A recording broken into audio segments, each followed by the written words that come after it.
Assalamu alaikum, Massakum Allah bil khair, and welcome back to our introduction of drama.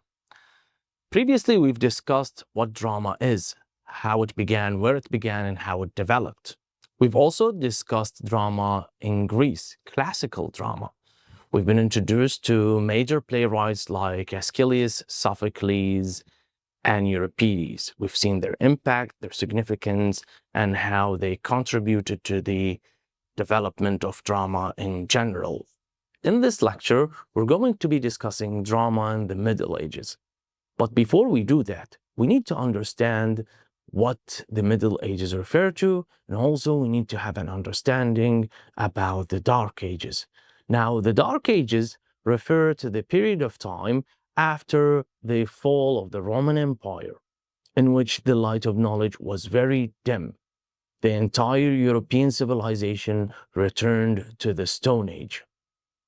And the Middle Ages refer to the period of time after the Dark Ages in which there was a revival in learning based on what the Roman and the Greek Empire left to us and what the early saints and scholars made of that knowledge. You might remember from previous lectures that drama in Roman civilization died at the hands of the early Christian leaders. In the Middle Ages, a very strange anomaly happened.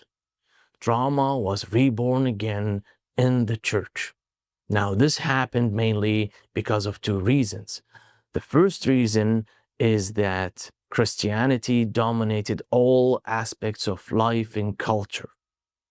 The second reason is that the Bible contains so much dramatic material. The rebirth of drama in church happened almost naturally. A dialogue was inserted into the Easter Mass in which three women were looking for the tomb of Jesus Christ, and an angel appeared to them, telling them that Jesus Christ was resurrected. Go and tell everyone else. Now, keep in mind, that dialogue was in Latin, and people only understood the simple Latin that they practiced in their prayers. Thus, it was action that made people understand the biblical story. And thus, drama was reborn again. Drama in the church became a win-win deal to both parties.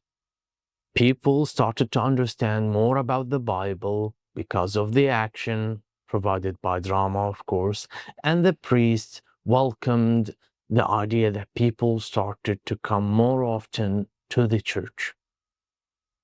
But as the churches got more and more crowded, drama was moved from the church to the yard. But priests remained in control and the language remained Latin. As drama moved from the church to the yard, crowds kept coming, and in one way or another, the priest and the church sensed some danger. So they kicked drama out of the yard and into the market, hoping that, one way or another, drama would dissolve and eventually die. But, on contrary to the church's expectations, drama found a new authority in the marketplace, represented by the trade guilds. Now, the trade guilds were not professional actors. They were simple people. They were the predecessors of our modern-day trade unions. And every union took upon itself to perform a scene from the Bible. They did this on wagons and carriages going from one street to another in the festival of Corpus Christi. And as you can see in the pictures, they would, come wagon after the other in order to perform the entire Bible on wagons. As people became more accustomed to the plays of the trade guilds, something of a great importance started to appear. In between the plays and in between the scenes of the trade guilds, there were comic short reliefs. Now, these comic reliefs were of non-religious themes. They were connected to the social and cultural issues of the people. So after a while, people started to come only to see these comic reliefs. So by consequence, they started to grow more and more until they became independent scenes. Now, this is very important because later on, we will be dealing with the interludes. The interludes actually grew out of these comic reliefs. From the trade guilds, we now move to the interludes and the interlude actors. The interludes, literally meaning between plays, grew out of the comic reliefs between religious plays of the trade guilds. And the interlude actors, unlike the trade guilds, were professional actors who considered acting as their full-time occupation, just like in the Roman times. Now, those people at the beginning were simple people and even outcasts from their societies. They moved from one town to another and they made up their lines as they traveled. And as in the Roman times, they had a very bad and ill reputation. Once again, we see the church condemning and declaring war on drama due to the interlude actors and the interludes that had non-religious themes. Another significant thing about the interludes and the interlude actors is the places in which they performed. The interlude actors, unlike the trade guilds, did not perform in public squares.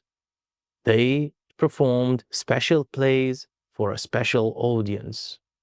So you can see them in highly prestigious banquets, courts of kings and princes, and more importantly, in universities. The interlude actors were interested in the new learning. And by going to the universities, they were able to influence professors and students, and also those students and professors influenced the interlude actors. So we can see a collaboration between them that led the interludes into the golden age of drama, the 16th century. With the interludes, we've come to the end of our lecture. Thank you very much indeed, and don't forget to subscribe to our channel.